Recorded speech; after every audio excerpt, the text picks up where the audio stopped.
I finally dedicated some time to the look of this visual, and I tried to make it usable for others as well.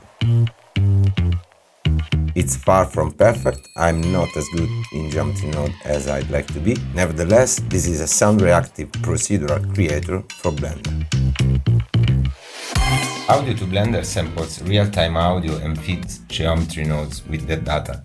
Right now, I'm sampling my voice through this microphone, and the jellyfish reacts to different frequencies.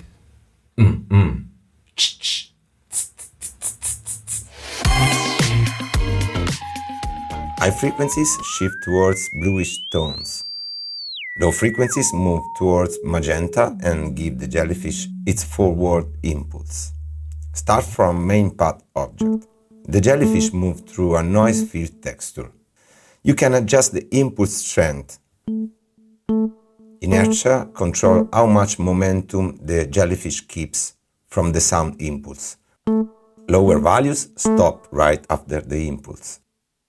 Higher values keeps more momentum. I only expose a few parameters here. You can tweak the noise field scale and detail to define the texture and behavior of this field. With cam on target, the camera is linked to the jellyfish animation. You can adjust the distance from the target. By default, the camera follows the target perfectly. With follow target inertia, you can let the jellyfish jump forwards and have the camera chase it. This enhances the feeling of the sonic inputs but can also be visually intense. Cam on alternative path places the camera on its own noise field path.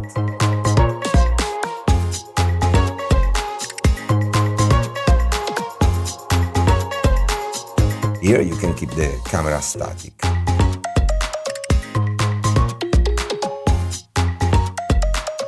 By default, the camera is not aligned with the Z-axis, which is very annoying.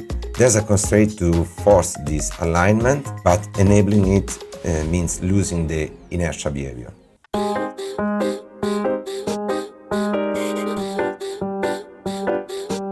Head contains several parameters related to appearance and animation. Pulsing, sound-reactive pulsing, bubbles, tentacles, the small ones. The long tentacles here are called stalks. You can adjust length, radius and resolution. Animation strength controls their sound reactivity. These stalks get the consistency from the technique Blender showed in his tutorial. My main contribution here was adding an audio reactive noise field inside the simulation. Thanks, Derek. Plankton uses a camera culling node by default, but it's not linked to the camera focal length, so with wide-angle lenses it's better to disable it.